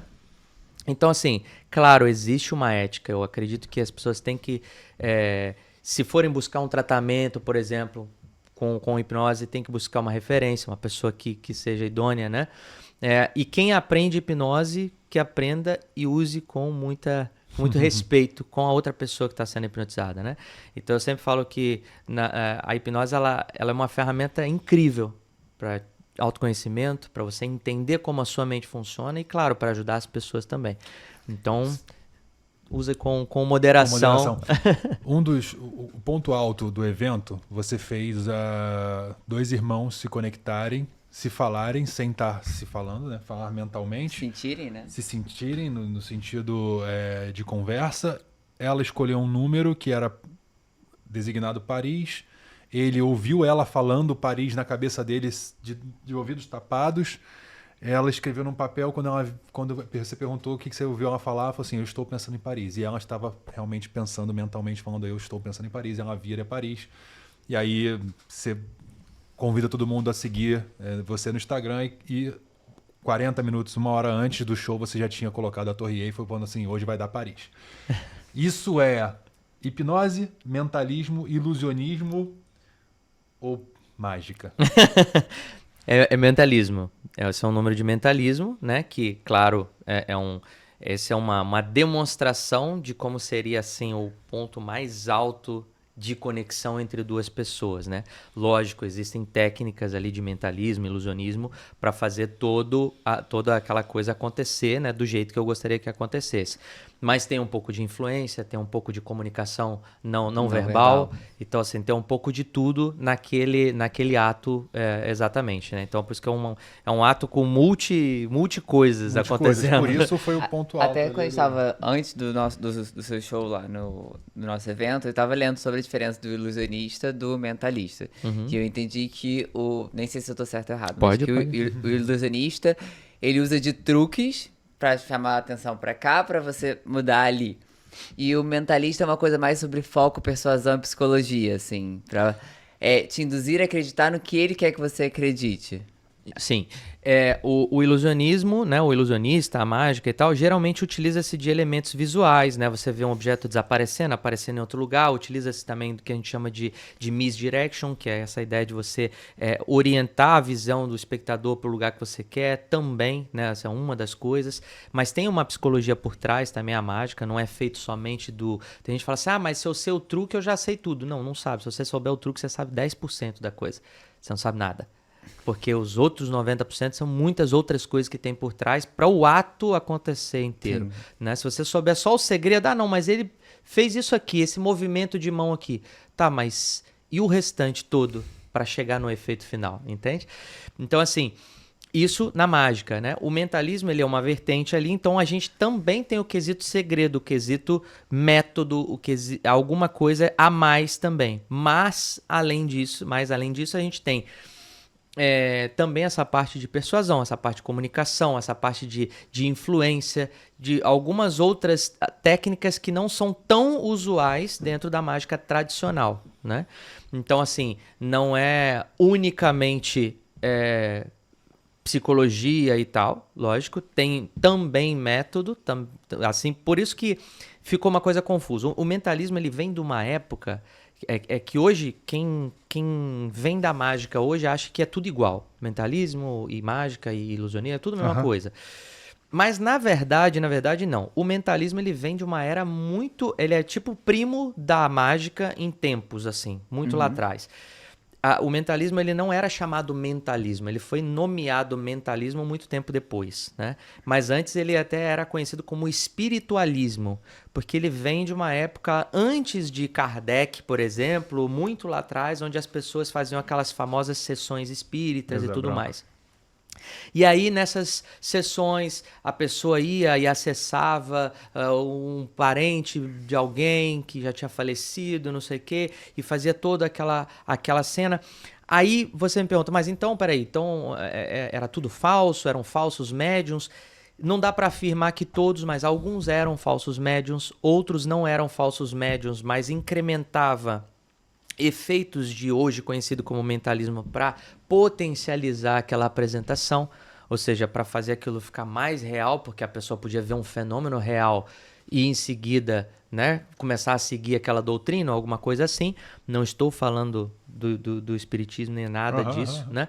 Mas só para contextualizar de onde vem o mentalismo. E daquela época não era chamado de mentalismo, aliás, nem quem fazia, eu acho que sabia o que era que estava fazendo. Claro. Então eles meio que criaram técnicas para reproduzir fenômenos que pudesse chamar a atenção das pessoas na época. Tanto que na época era muito famoso, era muito comum ter nos grandes teatros, na época, na era vitoriana, por exemplo, tinha muitos teatros que enchiam de pessoas para irem lá assistir um vidente falar da vida delas, por exemplo. E muitas vezes esse vidente usava de métodos para saber da vida das pessoas, para entender. Ele usava de leitura, né, essa linguagem corporal hoje em dia, que a gente chama disso. Então ele olhava para a pessoa, já meio que sabia, batia o olho e sabia dizer um pouco da vida da pessoa, já entendia de como que funcionava e tal. Hoje a gente consegue levar isso para o ambiente corporativo e deixar isso de uma forma clara, né? Como a gente consegue interpretar o outro. Naquela época era conhecido como se o cara fosse, né, um sensitivo, bruxo, que olhava para a pessoa e conseguia falar da vida dela. E aí ele usava outros métodos para poder saber de mais coisas que não só olhando para ela. Mas, depois disso, isso foi meio que atualizando. Aí vem, por exemplo, Harry Houdini, que foi o rei do escapismo, e ele se incomodou com isso na época. E ele começou a meio que tentar desbancar essas pessoas, meio que mostrar que eles estavam usando métodos que ele poderia reproduzir, por exemplo. E aí que começou a vir o mentalismo a vir na mesma direção que a mágica, mais ou menos. Né? Então teve um outro mágico chamado Jasper Maskelyne também, John Neville Maskelyne, que na verdade trouxe a mágica na época do Maskelyne. Ele até é citado nesse filme Truque de Mestre, o terceiro ato agora, que ele usava na época da guerra, na época do nazismo e tudo. Ele conseguia usar números de mágica para poder esconder a base, né, inimiga, não sei o quê. Fazia toda uma questão de ilusionismo para criar, né, com espelhos, com um monte de coisa. Era uma loucura. Então, assim, a mágica foi usada em outros contextos também para poder fazer isso acontecer. E aí, como começaram a desbancar essas pessoas, começaram a trazer o mentalismo. Aí não tinha esse nome ainda, mentalismo. Depois trouxeram como mágica mental, depois... umas pessoas que estudavam mais o mentalismo em si, a mágica mental pura, né, que não tinha efeitos visuais, mas que as coisas aconteciam na mente das pessoas, deram esse nome, mentalismo, né? E aí ficou, alguns separam totalmente, né? Alguns artistas separam totalmente, e alguns falam, olha, é uma ramificação, para o público entender melhor e não ficar confundindo as coisas, achar que é uma coisa também paranormal. Então, quem é um mentalista é um paranormal? Não sei, só se você depende da sua interpretação. Porque para mim, paranormal é tudo que não é normal. No sentido de, não é que é um superpoder, mas é uma habilidade que não é comum a todos, né? Mas se você estuda, ela pode ser sua também. Mas você tem que estudar o mesmo tanto que a gente estuda para chegar nesse ponto. Não é estudo. É estudo também, exatamente. Eu sempre falo que o dom existe também uma... tá junto, né? existe não é uma... dom divino, mas é você ser bom naquilo e tá pra você estudar pra se tornar melhor. Exato. Eu costumo comparar que todo mundo pode aprender a tocar guitarra. É igual todo vendedor. mundo. Mas não é todo mundo que vai virar um Slash. Entendeu? É a mesma coisa. Todo mundo pode aprender mentalismo, mas nem todo mundo vai ficar habilidoso a ponto de fazer aquilo com perfeição. Pode aprender um pouco e aplicar no dia a dia, pode aprender para aplicar no próprio trabalho, na empresa, alguns detalhes, algumas coisas, aprender técnicas ali de dentro que vai fazer diferença ali, entende? Eu fiz Ontem estava brincando de mágica com as crianças e tudo mais, e fiz uma das mágicas lá. Foi um rapor antecipado ou foi por acaso? Ela que quis, não fui eu que... Foi um rapor mental? Não, foi ela que pegou. Pai, vamos fazer aquilo ali. Pegou a caixa, quando eu vi era mágica. Falei, vamos. Entrei no clima um dia antes. E aí tem uma das técnicas lá que você sabe qual a carta que ele tirou e você faz induzindo ele a ele mesmo achar, parecendo que ele que encontrou, você... Enfim. Isso é... Mentalismo não, isso é um princípio. Tem um princípio dentro do mentalismo que usa também essa parte de indução. E aí o Aaron falou assim, cara, pai, você é mágico mesmo. Você é mágico mesmo. E é um pouco o que você falou, assim, existe a conexão de várias vertentes. E quando as pessoas relatam sobre o espetáculo que assistiram a apresentação, a palestra, elas se confundem em falar, mas o mágico não é mágico, né? É o mentalismo. Existe um preconceito. É que mágico parece coisa de criança. Mágico parece a festa de quem gosta de mágica. É mágico fino que a gente ama. Não, o Fini é incrível. O Fini é um grande amigo meu também. A gente também faz com ele. E, assim, o que acontece? É que quando você fala que é mágico, é justamente isso. A pessoa imagina, o mágico é aquele de cartola que aparece um coelho e faz alguma coisa, é cheio de brilho, colorido e tal. Essa é a imagem que vem na cabeça, principalmente no Brasil, quando você fala que é mágico, entende? Então, muitos mágicos, hoje eles separaram meio que, eu prefiro me nomear mágico porque eu faço esse tipo de mágica. No caso do Fini, por exemplo. Não, eu sou ilusionista. Prefiro chamar de ilusionista porque eu faço uma coisa mais para adulto, mais para outra coisa, entendeu? E como a minha área específica é a área da mente, a minha especialidade, eu resolvi nomear o mentalista porque tem tudo a ver com o que eu faço mesmo. E até mesmo, por exemplo, quem assistiu aquela série The Mentalist, né, que é a série O Mentalista, fica muito claro quando eu falo que sou mentalista, a pessoa já viu a série, por exemplo, então aquilo tem na série. Tem até o mentalista aqui, exatamente a logo.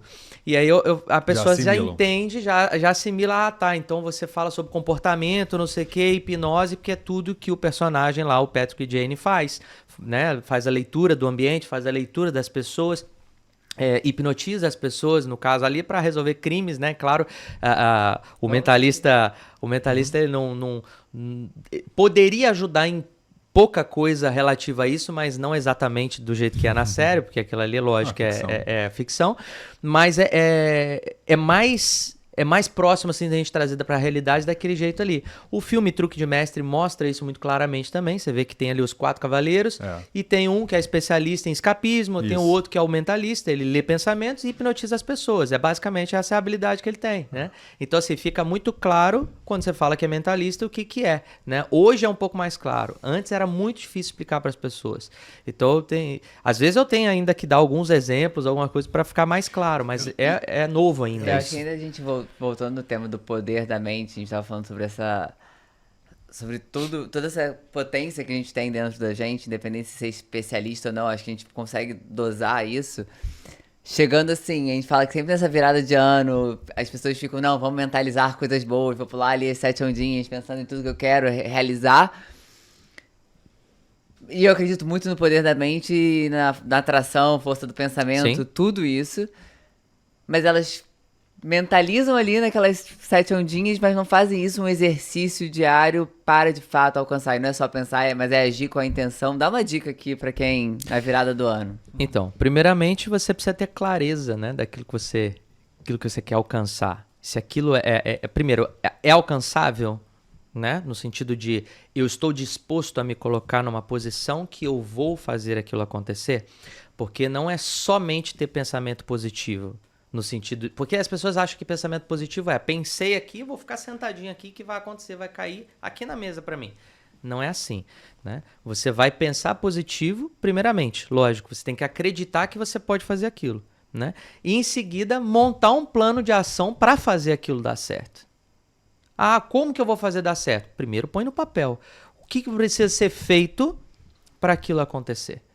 Porque se isso não estiver claro, não tiver uma clareza de como você vai chegar lá, sair do ponto A e chegar no ponto B, não vai ter mágica, não vai ter uma fórmula absurda, eu não vou dormir hoje e acordar com 1 milhão na conta, não tem isso. Então, se você não tiver traçado como vai fazer, o como, né? Primeiro você tem que saber onde você quer chegar, também tem isso, né? Eu quero chegar em tal lugar, tá bom, então você já sabe onde você quer chegar. Agora vamos começar a desenhar? Porque se não souber desenhar para chegar lá, você tá perdido. Eu gosto de visualizar também. Visualizar. Ali, tipo, a gente faz o moral da vida e ver. Sim. E tá sempre se lembrando de onde você quer chegar. Sim, claro. Isso funciona por 2 formas. Claro, tem a forma energética também, de quem acredita em energia, quem acredita que as coisas podem ser atraídas pelo seu pensamento. Ponto 1. Esse é o ponto 1. E o ponto 2 é, você fez aquilo ali, você fez o mural, você colocou lá as coisas que você quer alcançar. Você olhando para aquilo todo dia, você está se cobrando todo dia a fazer aquilo ali dar certo, a fazer aquilo ali acontecer e não negociar. Né? Se você criou aquilo ali, pronto, eu já tenho um objetivo. Agora eu não posso negociar. É inegociável aquilo ali, porque eu já coloquei que eu quero. Então, não tem essa de, mas primeiro eu vou ver outra coisinha. Vamos fazer uma outra. Não é negociável. Você colocou isso aqui no papel. Então é para essa direção que você tem que caminhar. Eu gosto de pensar, visualizar e ainda ainda tem outros pontos que eu acho que, dependendo do assunto, ainda verbalizar no sentido do compromisso social. O Michel fez o 208, que é o programa de emagrecimento, e quando ele postou, ele falou, cara, um compromisso social, porque se eu não fizer por mim, eu vou estar fazendo por eles. Sim. Porque agora eu tenho um compromisso com outras pessoas.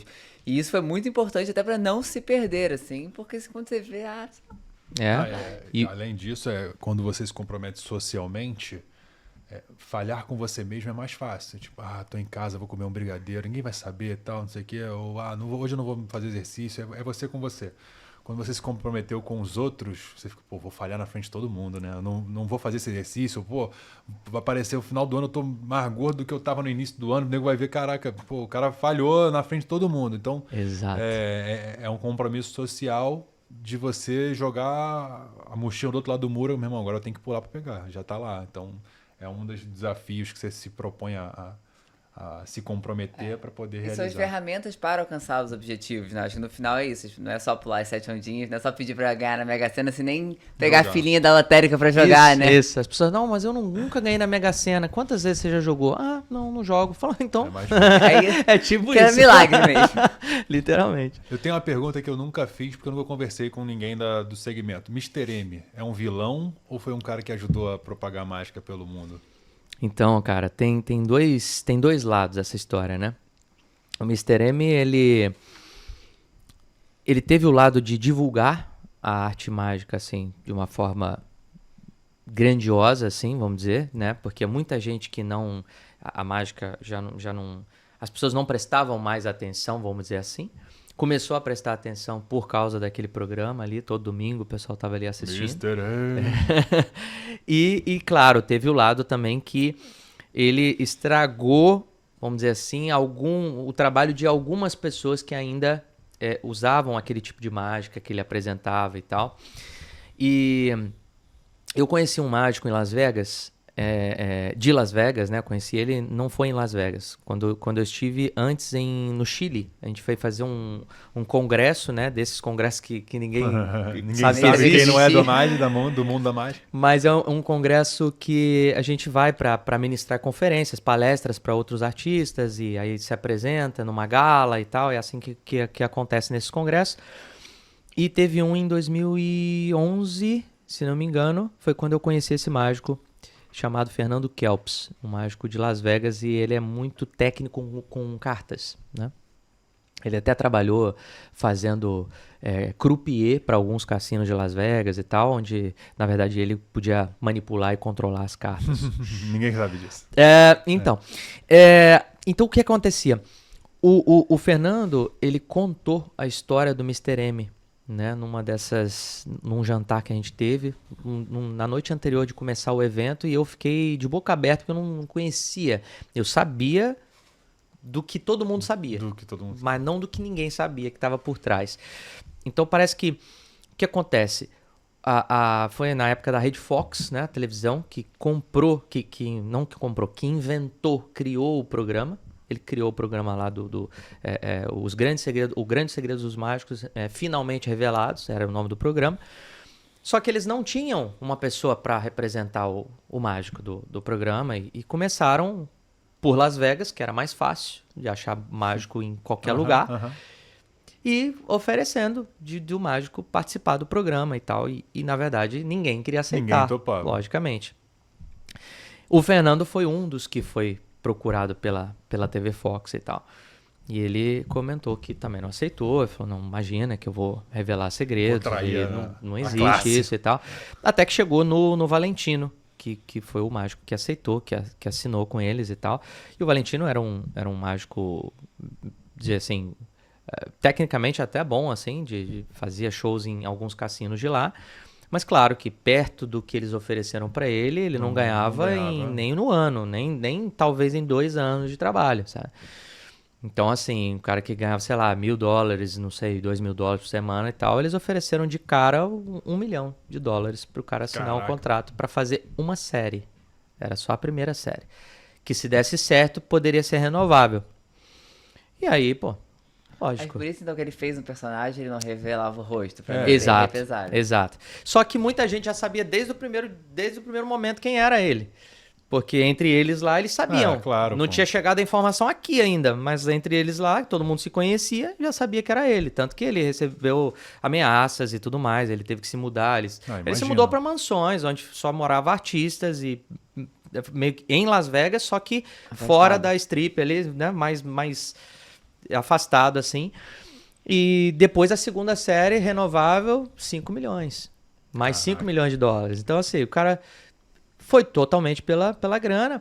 E o Fernando, ele falou comigo, falou, cara, olha, eu ainda tinham vários mágicos na mesa, assim. Ele falou, cara, quero ver quem aqui não aceitaria. Pô, se soubesse quanto era. Ele falou, claro. eu teria assinado se ele tivesse me falado o preço. Se o preço antes de perguntar o que era, eu também teria ido. Aí eu falei, cara, realmente, é complicado, né? A gente não sabe a realidade de todo mundo, mas, pô, o cara vem uma oferta dessa e tal. E, claro, a princípio a ideia era ele revelar coisas... No momento alguém ia aceitar. Também. Exato, alguém ia aceitar. E no início, o problema lá era não só quem ia aceitar, mas o que ia ser revelado. Né? Depois claro. Eles viram que, na verdade, o programa do Mr. M, eles, na primeira série, principalmente, foram revelados métodos ali que nem ninguém usava mais. Não é que não usavam mais, acho que se usaram algum dia foi muito lá atrás. Tá? Igual eu vou falar, para levitar uma mulher, o cara tinha uma empilhadeira atrás do palco, não sei. Ninguém usa isso. Hoje em dia o pessoal levita no meio da rua, levita no palco aberto, o Copperfield voando no meio da plateia, passando por cima de todo mundo, assim. Então, assim, é completamente diferente os métodos de hoje em dia do que aquilo que ele mostrava. Só que, então, aí teve essa divisão, né? Lógico, alguns mágicos concordavam, outros não concordavam. Eu sou contra a revelação de mágicas, assim, no geral, tipo, à toa, porque tô mostrando uma coisa pro público que ele não vai nem ser capaz de realizar, ele não vai usar aquilo para nada, então eu tô simplesmente fazendo perder a graça do negócio, né?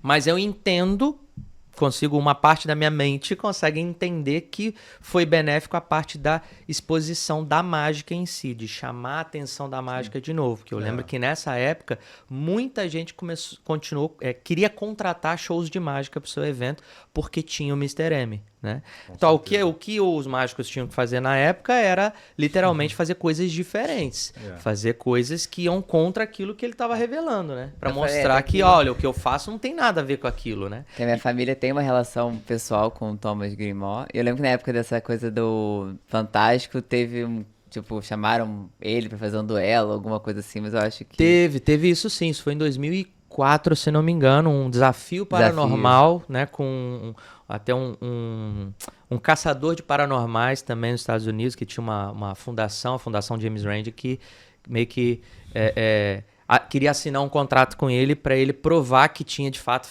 poderes paranormais, e se ele provasse, ele ganhar $1 milhão, alguma coisa assim e tal. E aí eu sei que teve esse... eu não sei... Eu sei que teve, no final não aconteceu, mas ficou esse negócio de assinava, não assinava e tal, mas eu lembro desse momento. Você comentou um dos pontos aqui ao longo da nossa conversa que me remeteu muito a uma técnica que a gente utilizou na Blue Man alguns anos atrás. A gente foi na NRF, que é uma feira de varejo, a maior feira do mundo. E uma das últimas palestras da NRF 2022, a vice-presidente do Bank of America falou sobre você chamar a sua equipe para tomar decisão, colocando a digital dela no processo. Ela fala que fingerprints on the sign of the crime. Tipo, na cena do crime tem que ter a sua digital, porque se der algum problema, você fala assim, cara, você estava comigo lá. Então você não pode falar mal do crime porque você estava comigo. E isso é baseado nas decisões empresariais de liderança que você tem que tomar. Quando você chama a equipe para participar e elas induzem a informação junto contigo, quando o processo está firmado, ela não pode criticar porque ela construiu aquilo com você. A gente estava tendo um problema de omnicanalidade, que a gente vendia no e-commerce e a loja tinha que distribuir. E começou a dar problema. Envio para a loja errada, a peça ia amassada, a gerente cobrava do vendedor, o vendedor dizia que não era função dele. E aí eu desenhei todo o processo novo. Só que em vez de ser imputado top-down, eu chamei todas as gerentes lá e cada uma deu uma sugestão do que deveria ser o processo novo. E a gente foi desenhando em conjunto. No final, livre-arbítrio ou não, coincidentemente ou não, era o processo que eu tinha desenhado, induzido pelo desenho. Elas estão sabendo isso hoje, se elas estiverem assistindo o episódio. Mas, quando acabou, o papel que a gente criou em conjunto era idêntico ao papel que eu tinha desenhado no novo processo. Se tivesse uma outra adaptação, eu teria feito também. E aí eu falei, então vamos falar o que for decidido em conjunto? Então o processo agora é esse, isso, a gente vai fazer assim, a remuneração vai ser essa, a obrigação é dessa, a cobrança é assim, todo mundo está de acordo? A gente pode imprimir um processo, imprimir, todo mundo assinar de que isso é o que está valendo, beleza. Elas saíram de lá com a sensação assim, eu criei isso, é meu também. Pertencente. Eu pertenço a isso aqui. Então é uma técnica oriunda da maior feira do mundo, aplicada no dia a dia, onde a equipe fez parte da decisão e, na verdade, não houve livre-arbítrio, foi uma decisão tomada unilateral com compartilhamento da decisão grupal. Então, acho que se quem assistiu a gente hoje aqui começou a entender um pouquinho sobre técnica, um pouquinho sobre persuasão, um pouquinho sobre mentalidade, um pouquinho sobre como a gente consegue traduzir esse episódio em práticas do dia a dia, vai conseguir ter muito proveito do que a gente conversou.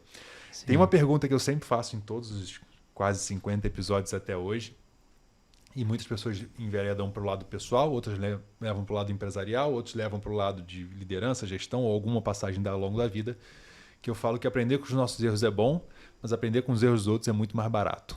Queria que você compartilhasse com a gente agora algum ensinamento, algum aprendizado que você teve baseado em algum erro ou alguma situação que você considera que você errou ao longo da sua trajetória, ao longo dos últimos anos. Você fala, cara, eu cometi um erro aqui e eu aprendi que tal coisa não pode ser feita. Ou quando eu errei assim, eu aprendi sobre isso e eu aconselharia quem está ouvindo a gente que não erre quanto a isso também. Muito bem. Bom, tem algumas coisas me vêm à mente quando você vai falando sobre isso, assim, vão passando imagens, né? De vários momentos, assim. Eu me lembro de uma coisa, assim, muito clara, né? Que é a questão da comunicação, né? A questão da comunicação me remete, assim, a alguns momentos.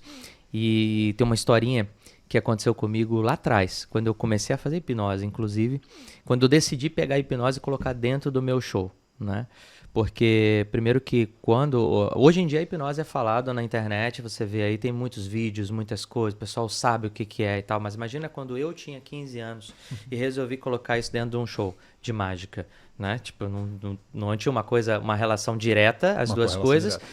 Mas quando você fala sobre hipnose, naquela época, a gente está falando de uma coisa que as pessoas consideravam bruxaria total, né? Porque como assim? A pessoa fica apagada, a pessoa fica inconsciente, a pessoa desnorteada, ela fala coisas que não deveria falar, você controla a mente dela.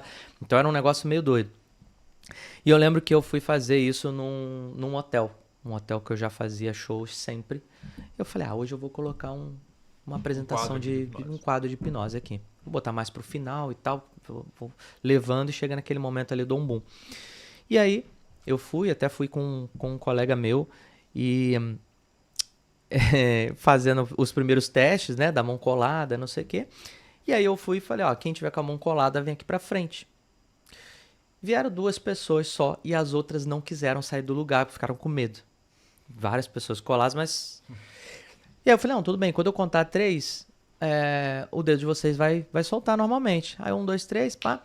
E aí todo mundo soltou, sentou e as 2 pessoas estavam aqui, não. As 2 pessoas estavam aqui, tava tipo... muito colado. E aí eu peguei a primeira, que foi uma moça, e eu falei, olha aqui pra ponta do meu dedo. Quando o meu dedo tocar a sua testa, os seus olhos, seus dedos vão desgrudar, seus olhos vão fechar e você relaxa profundamente. E aí eu fui fazendo a indução, e quando eu encostei na testa dela, ela desabou. Total. Relaxou mesmo. Tipo, os dedos soltaram e ela caiu, eu tive que segurar ela rápido. Imagina eu... magrinha, adolescente, tentando segurar uma mulher que era um pouco bem maior que eu. Aí esse meu amigo trouxe a cadeira pra eu botar ela sentada, eu coloquei. Na hora que a outra moça viu o que aconteceu... Foi embora, pô. Não, ela pegou os dedos e colocou no meio da perna assim, fez força assim, fez trac. Eu falei, pronto, quebrou os dedos. E aí ela voltou correndo assim pro lugar assim. Eu falei, tá bom, pelo menos eu tenho uma pessoa aqui pra fazer. Tem uma pessoa aqui, né? Uma pessoa tava lá, né? E aí eu comecei a fazer várias coisas. Ela esquecia o nome. Ela esquecia o nome, não sei o que, esquecia onde era a boca, não conseguia beber um copo d'água e tal. Eu fazendo várias demonstrações, mas todas muito respeitosas. Eu sempre tive isso na minha cabeça. De que mesmo naquela época que eu tava assim, tipo, muito impressionado com aquilo e eu queria demonstrar coisas, eu não queria fazer coisas que Ridicularizar, que manchasse a ideia da hipnose, né? Que fizesse as outras pessoas, pô, ainda bem que eu não fui, né? Eu nunca quero passar por né, esse negócio de comer cebola, imitar galinha, isso eu não faço, de jeito nenhum. Acho que até mancha, assim, É verdade. a história da hipnose, porque as pessoas que estão vendo, elas vão falar, pô, eu não quero nunca passar por uma experiência dessa. E a pessoa que passou pela experiência depois vai falar, pô, não tive uma experiência legal, né? Ou então, quando ela assistir um vídeo, ela fazendo, vai sentir ficar... vergonha. Vai sentir vergonha, entendeu? Então, essa eu acho que não é a ideia da hipnose. Tem muitas outras coisas que você pode fazer com a pessoa que, né? Mas onde eu quero chegar com isso? Quando eu fiz essas demonstrações com essa pessoa, chegou um certo ponto, eu fiquei lá com ela talvez uns 7 minutos, a 8 minutos, e aí o marido dela levanta no meio da plateia, assim. Aí ele fala, acaba com isso aí. No meio de todo mundo, assim. Aquele silêncio, né? Aí eu olhei e falei, não, tudo bem. Vou fazer uma contagem, então, pra ela voltar. Aí ele falou, não, eu não quero contagem, eu quero agora. Mas tem um processo. Pois é. Aí eu olhei pra ele assim, falei, assim mesmo? Ele, termina com isso. Aí eu falei, tá bom. Abre os olhos. Aí a mulher abriu o olho assim, meio, né? Não entendendo ainda o que tava acontecendo. Aí eu falei, pode ir embora. Ela levantou, meio andando assim, meio coisa. Só que, o que eu ia fazer, né? Ou ia apanhar. Eu sei lá o que ia acontecer. Aí ela foi embora e eu continuei o show. Aí daqui a pouco esse meu amigo veio e falou, no meu ouvido assim, falou, olha, a mulher tá lá fora, ela tá meio mal, assim, tá meio, não tá entendendo nada, tá meio viajando assim. Eu falei, cara, não posso fazer nada. Eu preciso de um tempo para tirar a pessoa do transe, igual eu coloco a pessoa. Isso eu imaginava que tinha um processo muito maior do que na verdade tinha. Hoje eu consigo fazer isso muito mais, com muito mais tato, né? Claro que isso nunca mais aconteceu, mas isso me marcou porque a comunicação. O como eu introduzi isso no show, o como eu não deixei tão claro O que ia acontecer, ou quem ia participar. Então, assim, muitas vezes a gente está no começo de algum projeto, de alguma coisa, ou a gente está pensando em fazer alguma coisa, e a gente não sabe comunicar aquilo ou para nossa equipe, ou para quem a gente está vendendo, a gente não consegue comunicar o projeto, a gente não consegue comunicar qual que é a ideia. Então, se fica um ruído, estraga tudo. No final, descobri que, claro, teve uma situação, o cara meio que gastou a mais no hotel naquela semana, então ele meio que pegou aquilo ali e usou como uma situação para tentar tirar proveito e tal. Conseguiu desconto no hotel por causa daquela situação, só que todo mundo ficou do meu lado porque todo mundo viu que foi voluntário ela sair do lugar dela e vir participar. Mas foi erro da minha comunicação não deixar claro o que ia acontecer. Então eu aprendi com um erro meu. Então, tanto que aquilo ali meio que me traumatizou e eu fiquei sem fazer hipnose um tempo sem colocar hipnose dentro de um show de novo. Aí o seu subconsciente Meu agindo. subconsciente agindo, entendeu? Aí a gente já volta no subconsciente de novo, olha que loucura. Então eu fiquei sem fazer, eu fazia só assim, em rodinha, em coisa assim, mas nada que eu jogasse pra dentro do profissional ali na frente de várias pessoas, porque parecia que aquilo ali poderia as pessoas interpretar de uma maneira errada. Mas aí eu tive que eu mesmo entrar no meu processo, organizar de como que eu ia me comunicar, como que eu ia comunicar que isso é uma coisa benéfica para as pessoas e que é divertido e que traz bem-estar, para depois as pessoas aceitarem de novo. E você falou de trazer pro seu profissional, e eu fico imaginando, você é muito novo, começou nisso, um adolescente de 15 anos de idade. Em qual momento que sai Verini e entra o Gustavo? Na sua adolescência, na sua vida, assim? De fato, foi uma coisa meio louca, assim, foi difícil entender, assim, que tinha outra pessoa, né, porque até, assim, no dia a dia, às vezes, conversando com a minha esposa e tal, e a gente conversa sempre, eu falo assim, não, peraí, eu tenho que desligar o modo Verini, às vezes, porque... Eu tô aqui versadinho. Porque às vezes eu tô ali, né, igual eu tô ali no computador... Lava louça. Não, porque eu tô ali no computador resolvendo algumas coisas, montando palestras, fazendo não sei o quê, e aí o meu escritório fica do lado de casa, assim, aí eu entro dentro de casa, às vezes eu ainda tô no modo trabalho, aí eu tenho que entender que eu preciso desligar Que sai também. o Gustavo pro churrasco, entra o Exato, Verini pro exato. show. E às vezes eu vou, por exemplo, pra um churrasco, um evento de família, não sei o quê, aí alguém surge, não sei o quê. Faz uma aí, mágica. aí faz alguma coisinha, né? Descobre os números da Mega Sena. Exato. Descobre Essa no aí Mega deve ser Sena é o todo dia. É o clássico. clássico. Descobre o que eu tô pensando, não sei o quê. Então, assim, sempre acontece. Então, aí eu tenho que meio que dosar hoje em dia a hora de ligar um modo, desligar e ligar o outro porque se modo. fundem esses Porque dois. tem o modo marido, pai, não sei, então tem que saber dosar ali e que esse é o meu desafio diário, todo dia tentar desligar de um modo e entrar no outro. Você falou uma coisa no início, que é uma coisa que eu falo muito na minha vida. Você com 7 anos descobriu a mágica como algo, e eu te perguntei se em algum momento tinha plano B. E hoje as perguntas que eu mais escuto da minha vida é, cara, como é que você conseguiu, como é que você deu conta, você era muito nova, contextualizando, não sei quanto você sabe da nossa história, assim, eu assumi a empresa com 17 anos, quando meu pai morreu, teve infarto fulminante, e sempre me questionam como que eu consegui. E eu falo, gente, eu não tive plano B. Talvez se tivesse plano B, eu ia. Eu tava doida pra não estar ali. Eu queria estar em outro lugar. E eu acredito muito que quando você só tem um plano A, você se dedica mais, assim. Fala mais sobre isso. Eu acho que tem muito isso, porque as pessoas elas tendem a pensar e às vezes pegar até um trabalho que é muito digno e meio que deixar aquilo ali e falar assim, se nada der certo, eu faço tal coisa, né? Já ouviu isso, né?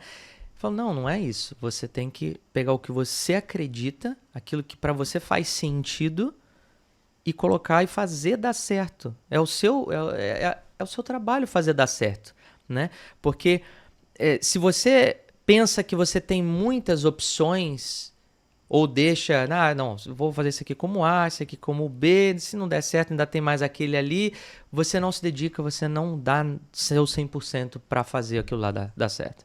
É como se você desse uma desculpa pro seu subconsciente de novo, falar, não, eu tenho uma desculpa aqui, caso dê errado, é porque não é para ser isso aqui, é para ser aquilo lá. Mas e se isso aqui não é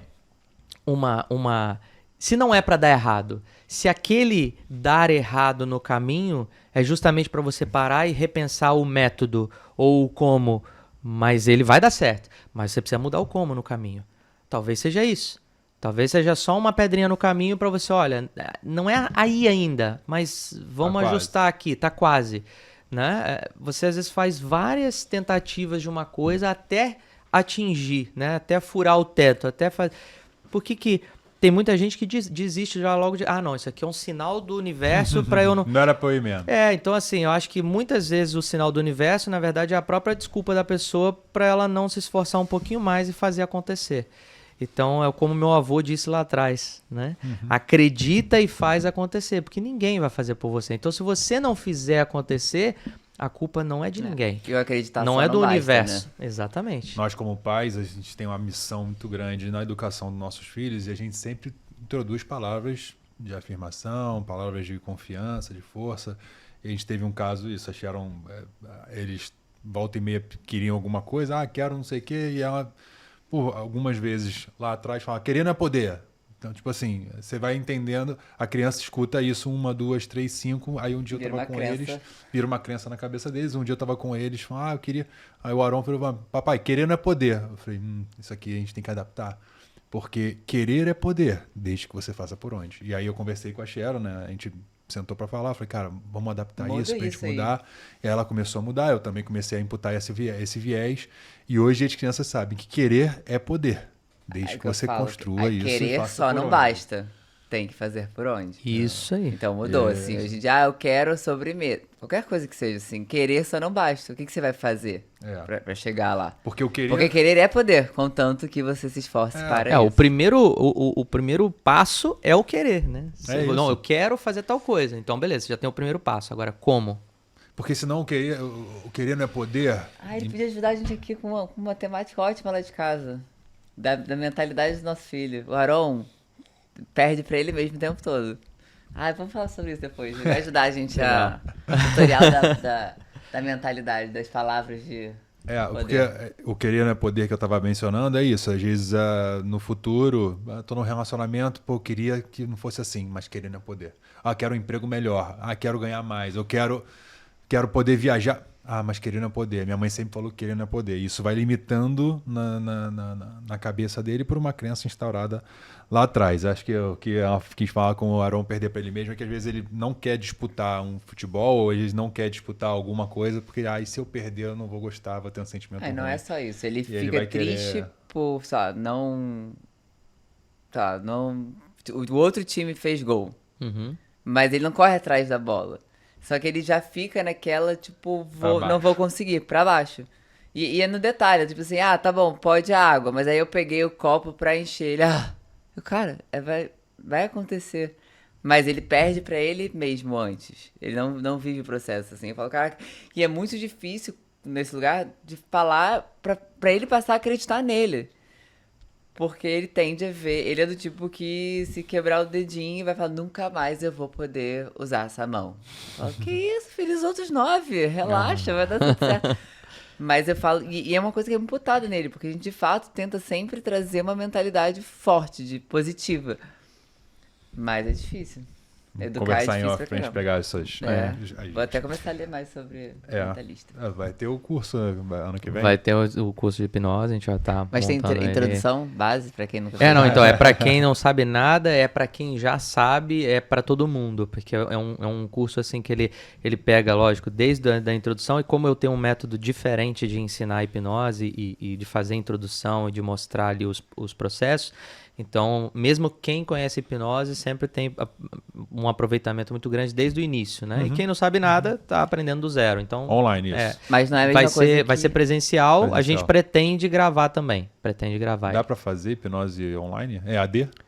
Dá pra fazer. É? Tá. É claro que você, pessoalmente, você tem, Claro. presencialmente, você tem ali o aproveitamento 100% de você poder até fazer as técnicas ali na hora, né, tentar entender todo o processo ali, mas claro, a gente tem um suporte também. Mas, por exemplo, eu quero aprender mais sobre mentalista. Mentalismo, no caso. Mentalismo. Uhum. Tem que fazer hipnose ou são cursos diferentes? Não, aí é outra coisa, é diferente. Ah, Pode ser cara, diferente, mentalista. pode ser... Quando abrir turma, você já Já avisa. tá. Quando tiver essa turma, você... Não, meu YouTube mais tarde vai estar como? O algoritmo já tá ouvindo tudo. Já vai te mostrar daqui a Pode pouco. esperar que vai chegar. Vierini, chegando aqui ao final, eu queria que você falasse um pouco sobre o seu trabalho empresarial, que as pessoas que estão escutando a gente aqui, depois de 1h30 de papo, cara, eu preciso ter uma palestra dele na minha equipe, eu preciso ter uma palestra dele no meu evento de franqueado, eu preciso ter uma palestra dele na minha empresa, onde é que a pessoa te encontra também e onde é que ela consegue consumir os conteúdos que você disponibiliza online? Maravilha. O pessoal pode entrar diretamente no site, né, que é o www.vierini, Vierini é com I no final, vierini.com.br. A gente bota aqui embaixo na Isso. legenda também. Aí tem o Instagram, que é o @Vierini também, bem fácil. E aí é só entrar em contato por ali. E né? como é que Tem são as palestras? Como é que- Nós temos... Ah. Então, a gente tem as palestras...